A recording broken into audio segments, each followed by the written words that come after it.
Hi guys, happy Monday. Thank God it's Monday. Love Mondays. Kinda, I don't know. So, alright, we went through all the different kinds of Sabbaths and, the 8 Sabbaths yesterday, I think. And then today, what did we do? Oh, we did the notable points, the king, path of the king.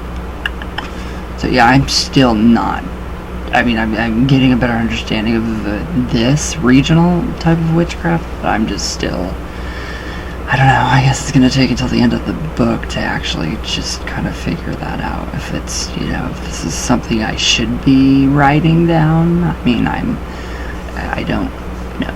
It's just different. It's very different. It's very, very regional, and I don't know if I like the regional type. But, so, alright, now we have the Seeking the Guardians of the lore, so this is pretty interesting information, so I thought it was cool. So, alright, so closely related to the wheel of the year is the compass round. So the compass round. Now this is another construct in which we can hang myth and lore in the old one, and the one can be overlaid over the other, but the compass just isn't a construct, it's also a concept, because when we refer to the compass of the circle, we are also referring to our personal ethical compass. So, and this is the key part of our practice and beliefs. So, where a Wiccan might cast a circle in which to work and celebrate, we generally lay a compass. So, it is essentially the same thing in practice, but the intent, symbolism, and technique are all quite different. Totally different. It is not Wiccan or anything. So, as a construct, the compass contains the layout of our spirit or our ritual space. At the quarters, we have the guardians, deities who we work with, placed at the key points to provide access to the inner realms and their lore. So these deities are not fixed in place, but are rather called in specific locations as an aid to memory and to invoke certain relationships, so they are free to move where they will within the sacred space. So yeah, it's very different from Wicca. Very. So this construct is purely for our convenience, though. And as a teaching and working tool, it is very effective for us. So other non-Wiccan traditions use similar constructs. Though the details are likely to be different, there are several layers to the compass construct, the first being the quarter gates and their guardians. It is important to note that while this person, Peter, I think his name is, while he gives an example of the deities they use as guardians, it's most important to work with the deities or forms that you're basically most comfortable with, or most relevant to you and your workings. So, you should not blindly follow any examples as if they were holy writ. So, alright, now we have the East. Now, I know we went through these before, but these are, now these actually do kind of line up with, the other stuff that I have read within Traditional Witchcraft, within Gemma Gary's books, which I'm really wanting to go back to. So, we have the East. So, in the northern quarters, the gates are known by the arts as qualities of light. So these can be named as earth, air, fire, and water, but they are not the classical elements as used by the Golden Dawn and most forms of Wicca. So for that reason, while the above names are perfectly valid, we use names that are more in tune with the essence of the arts. And so the East is the gate of the sun. This is the place of dawn, of the first warm stirrings of daylight, and the lighting of the fire in the hearth. So perhaps lit by the embers left from the previous day. Most books will refer to this as fire. This gate is fire, but it is the literal flame of the hearth fire, or forge fire, rather than the element of transformation. So it's not it's not the elemental transformation of fire point. So, the deities who guard this gate will be gods of light. No, not always solar deities, not solar deities. Gods of light, not light bringers, or gods of the sun gods. So Lu or Lug is often mistaken for a solar deity, but he is in fact a god of light, not the sun. And as a light bringer, he has obvious associations with the morning star Venus and Lucifer. So, it is interesting to note that in the Bible, Jesus is referred to as the bright and morning star. So this is everywhere. That certain statement right there is everywhere in traditional craft, in everything. So, in addition to the gods of light, forge gods may be found guarding this gate. So, as there will often be a god or goddess acting as guardians, it is not uncommon to find traditions that make use of an often forgotten aspect of bride as the forge maiden. So this is most obvious in the Welsh regional versions of bride frayed. So you've probably noticed that the god and goddess given here are not a couple at all, husband and wife. This is because the emphasis is not on fertility rites, but on the mysteries of initiation. So whereas Wicca is geared more towards fertility and the agricultural rites, this is not. So we work with Lugh in part because he is our prime example of the cycle of the sacred king, but also because he brings in many of the creative aspects of enlightenment.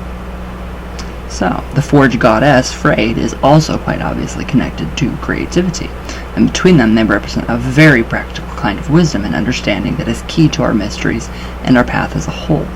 So, I want more names of the Cornish deities.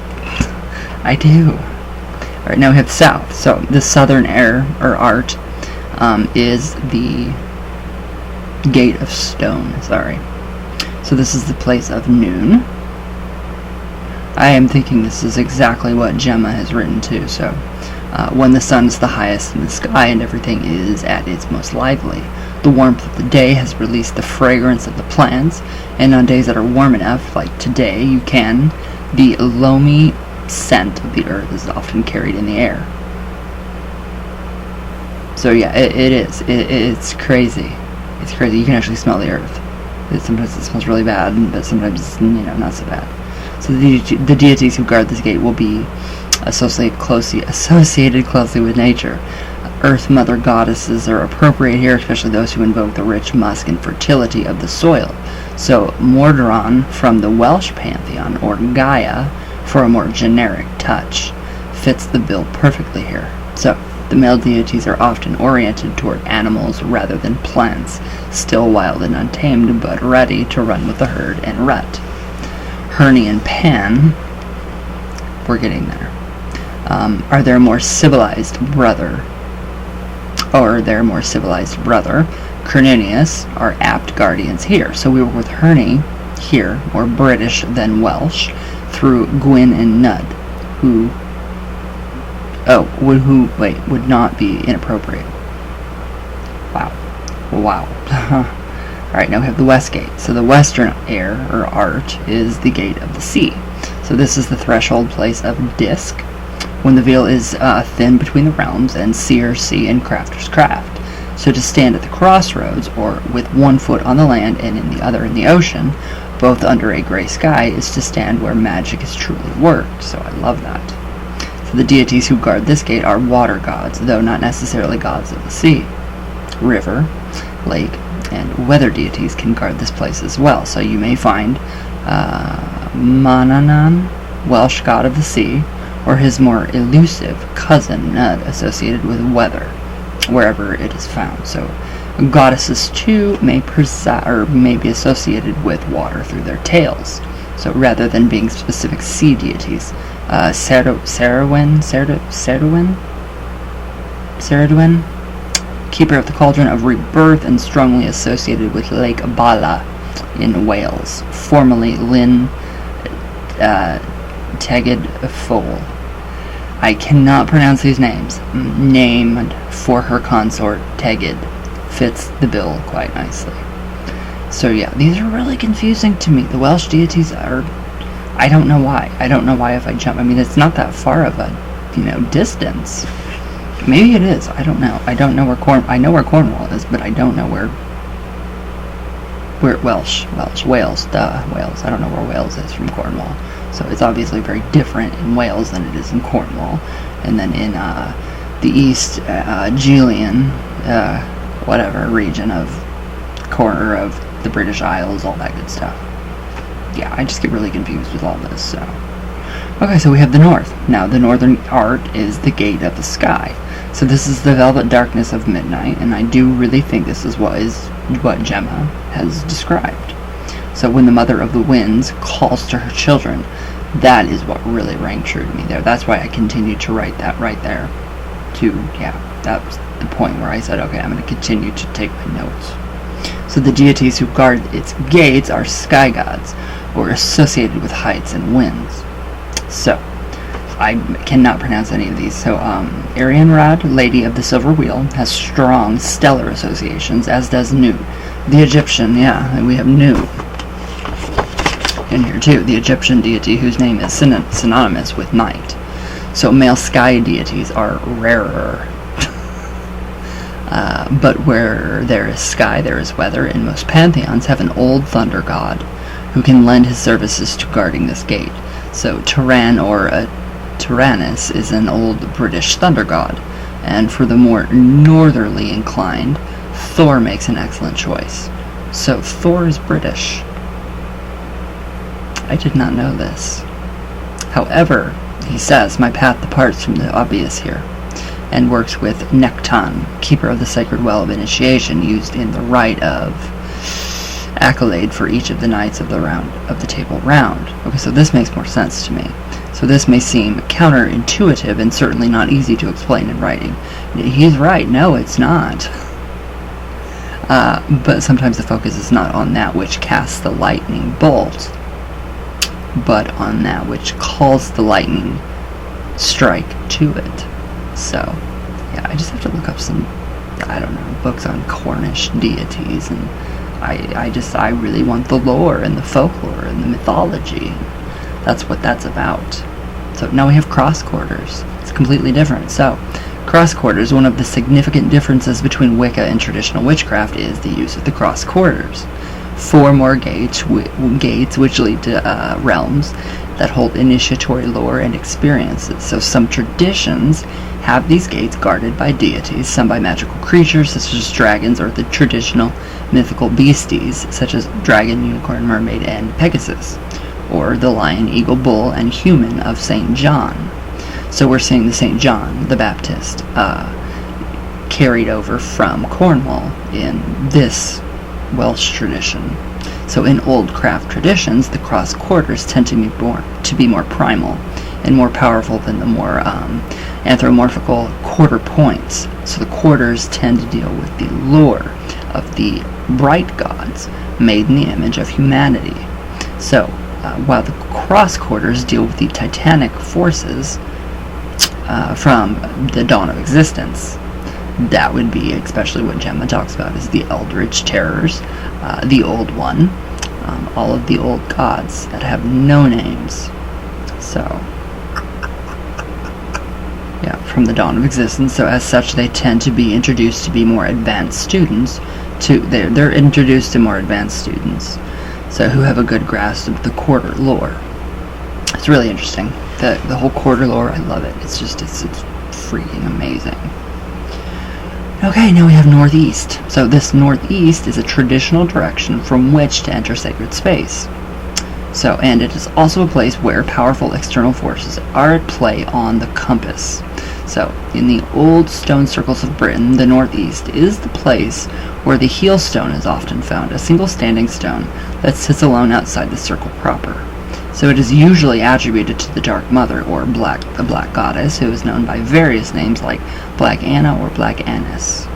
So the guardian of this gateway is the Queen of North Gales, one of the 4 queens who accompanied Arthur to Avalon. See, I'm not too into Arthur. I really honestly don't care. Named in Mallory's version of the tale as Anori, a medieval version of the name Anu, or Black Annis. See, it just confuses the hell out of me. Don't get it. I mean, I understand what I'm reading, but it's not it's not Cornish, so I don't know if I care for it. Southeast. So the southeast is the direction of the greenwood, the primal forest of all tall trees, lush undergrowth, and mossy rock. See, this is what I like more. So it is pregnant with potential and throbbing with life. The guardian of this gateway is Morgan Le Fay, half-sister of Arthur and one of the 4 Grail queens who accompany him to Avalon. I don't know if I care for that. Southwest. So the Southwest is the home of the mystical island in the center of the sacred lake. It is reached through heroic effort. The guardian of this gateway is the Lady of the Lake, who is also known, or she is also one of the 4 Grail queens. See, this is what I don't like King Arthur stuff. It just feels too fantasy. So we have Northwest. So the Northwest is the realm of the Wasteland, a very special place that is a gateway to initiation. The guardian of this gateway is the Queen of the Wasteland. Who would have thought the Wasteland would have been a gorgeous, beautiful place? Not I, that's for sure. So yeah, tomorrow we'll go on with, this kind of makes more sense. I mean, it's a little different. The cycle of Sed and Selly, I think that's how you pronounce those names. I don't know. I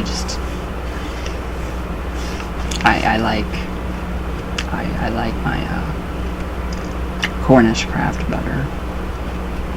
I mean, even Devonshire traditional craft would be amazing to read, but that book is really hard to find. So I am not 100% certain. I like it. I like what I'm reading so far. I like what I'm kind of getting into, but it's just not. I don't know. We'll see. We'll just have to see. But your guys' comments are amazing, so thank you guys for everything that you're doing. So, yeah. Alright, guys. I hope you all have a good day. Yeah. Stay safe. And yeah, I love you guys. So, my love, all the way from Venus, all the way back down. I'm so tired. Don't know why. Alright. I love you guys. And I will see you all tomorrow.